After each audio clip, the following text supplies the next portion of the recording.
We'll be like a zoo, like all the creatures in the zoo, tigers and lions and bears. Oh my! Tupper werewolves. We've been hunted and killed. We're what, freeze dried. We're beef jerky now. Yeah. Wolf jerky. Yeah. Jerky wolves.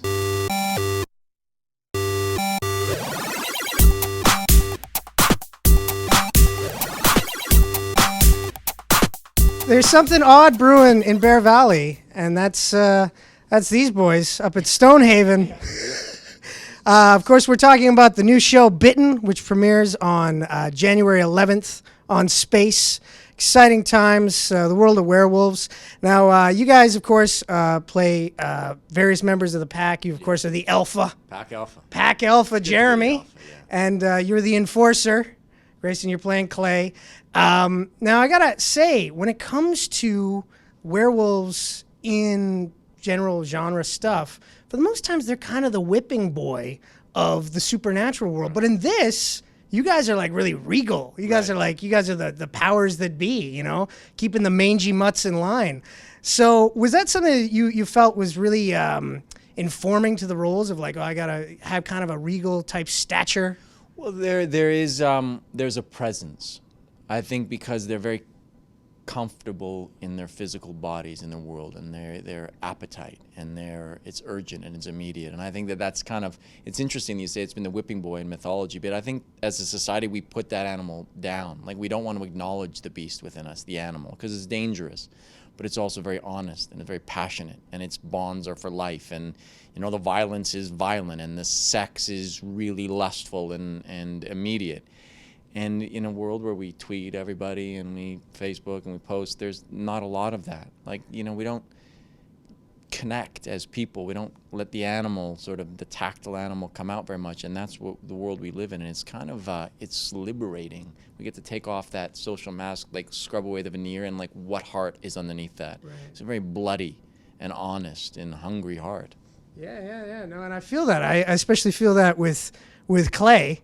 Grace, it's funny, when I first started watching the first episode and your character comes on the screen, I'm like, it's another one of these characters, like a brooding, like, I'm so suave with the ladies, I'm good, everything like that. But then I felt a real human element comes in when Elena shows up, because you get to see like the really raw side of Clay. One minute you're trying to, you know, look tough in front of her. Another minute you're trying to, you know, cop a quick wolf feel.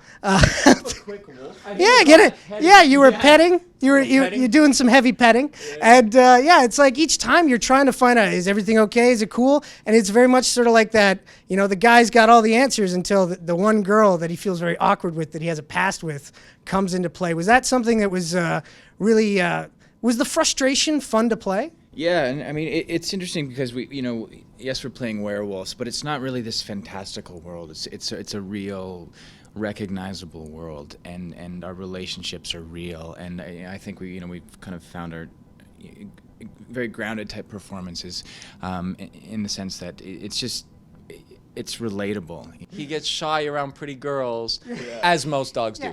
As most dogs do, definitely. But it's funny because you mentioned that it's not just like there's werewolves in it, but there's a very human quality to it. It's a very kind of like trying to give a real world feel. I find that it has almost like at some points a police procedural feel to it. Yeah. We joked it was like the Harry Godfather, because it's a crime family, a family sort of being threatened from the outside and at war, and what are the loyalties, what are the relationships, and it's set in that mythology, which is exciting, and it's nice, it's sort of heightened stakes. But at the end of the day, it's a family, right? Being torn apart by dogs. So we need to put them in their place. Yeah, there you go. Yeah, and I felt the family drama type feel to it. It felt very much, especially when Elena's introduced in the, like when Elena first comes back to the pack, it feels very much like there's all of her older brothers and her father trying to protect her, trying to show like, hey, that world was scary out there. You know, you're back home, everything's cool, but we got to deal with this sort of thing.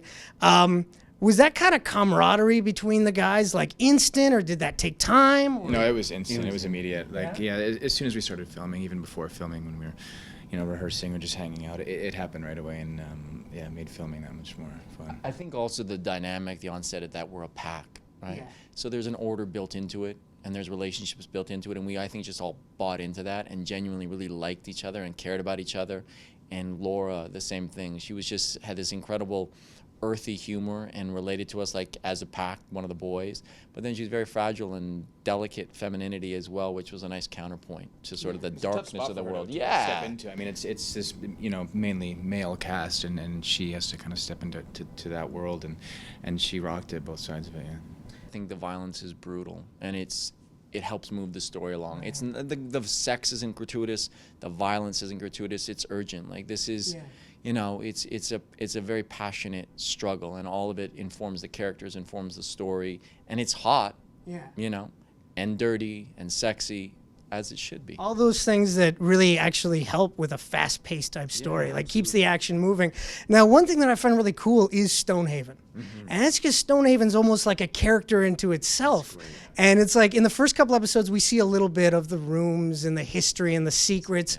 Throughout the season, do we get like a lot of like tidbits from the house? Well, yeah, I mean, it very much becomes a character because all of the echoes of our past are within those walls, and there's a great war room in the basement. And every time we'd walk on set, like it's so easy to fall into the world, feel the weight of that masculinity. And when we'd shoot the exteriors, the actual house is this beautiful brick home and grounds, and then the set design was extraordinary, and they built the interiors inside a studio. But just the weight of the leather and the mounted heads, and I mean all of it was just so real, and you could feel it, and very tactile. And again, playing wolves and men of action, men of the flesh, really helped ground us in it. It shoots beautifully too. Yeah. Every guy that walks in wants to just sit and drink the afternoon away. You want to sit in front of the fire, have a scotch, eat a steak. Yeah, that's exactly it. Yeah. Oh, no, totally. And but you mentioned earlier about how there's it's like the primal urges and stuff that we as humans we push down, that kind of the wolves embrace. You guys. That's the thing that I really liked. It wasn't like in so many other stories about werewolves, for the most part, it's an involuntary change. It's like the moon comes up and they got to change. Whereas you guys, it's sort of like, I feel like being a wolf right now. Right. Let's go. And who wouldn't want to, right? Yeah, exactly. Like that's it. Now, that sort of embracing of nature and stuff like that, was that something that you guys find yourselves really get into? Like I remember you mentioning in actually an interview with my colleague back in the summer that you grew up in a rural area and you like to run around the forest as a kid. Was that something that like by the end of the time you guys were all like, hey, let's go out into the woods, let's have some fun? Running around the forest, all of us as a group? No, I mean gallivanting. No, but funny story though. Hunting cats. Little anecdote. When I found out I was up for this role, I decided to go run around the forest naked. I figured it would be a good learning experience. Maybe I could find some things about my character, and I actually have pictures of it. But I went up in the forest. Please tell me it was the summertime, not the winter. Well, it was spring. It was still chilly, but I completely stripped my clothes, went off this hiking trail, and just ran around the forest naked for a couple hours and howled. And I think I found something out of that, and I hope so. Burrs. Yeah. A rash. Unhappy rabbits and squirrels. I did not run naked in the woods. No, but the physicality. I mean, I played football in college and box, and that physical language, a language of violence, is something that men speak. And you need to learn how to speak it, because that's an impulse, that's a force within you, and you either channel that, and it's something, a source of strength, or it's very destructive. And I think that's the balance, is the wolf that we have to do. Can we control, can we almost tame that animal nature and use it as this source of power? Or does it consume us and make us irresponsible and destructive and, unable to function as a family, as a pack? Yeah, and exactly. That's another thing that I've noticed. Right at him there. Yeah. He's got some impulse. Yeah. Clay's a little bit of a loose cannon sometimes, definitely. But you know what? It's and that's the thing that I think that Greyston really caught, was this intense struggle, like of wanting to be able to control that, but the fires burn so bright and with such intense heat in him, in his love for Elena, in his loyalties to the pack. And that struggle, I think, is very immediate. I think the audience will feel that through the screen. Definitely. And I like the fact that it's a show that doesn't give you all the answers right away. And so there's a lot of mystery to it. But the one thing I want to finish off with here is, because you talked about, you guys, your characters, you're in touch with nature, but I like the fact also that you guys kind of, hey, we can't let humans know about us. You're very responsible wolves. in that sense, if you look at a lot of other wolves throughout various TV shows and movies and whatnot, there's a lot of guys that need to be put in their place, in my opinion. So I want to play a little game with you guys. Can you beat this wolf? Beat the wolf. Your thought on if Jeremy and Clay could take care of this wolf, and any thoughts on that? Okay, so first up is Josh from Being Human, played by Sammy Huntington. Do you think you could take care of that wolf? Is there going to be a no answer here? I mean, we could probably put him on a leash, take him for a walk. Would he really be considered a wolf, or is that more like a big domestic dog? Ooh, okay. Those would be fighting words. Okay, this one probably a very easy one for you guys.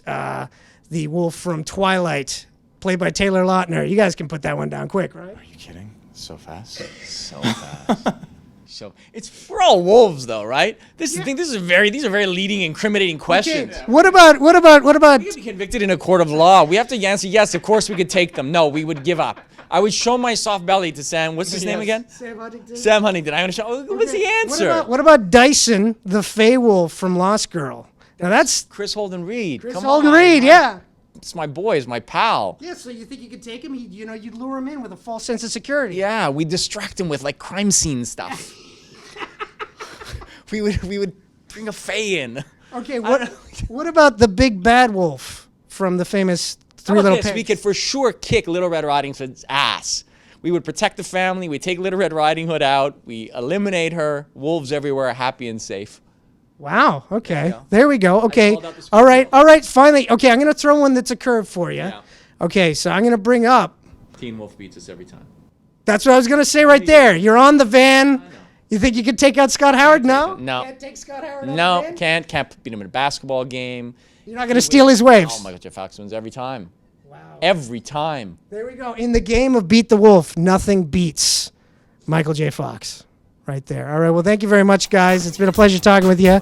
And I look forward to more of Bitten. It's premieres this Saturday, January the 11th on Space. Check it out.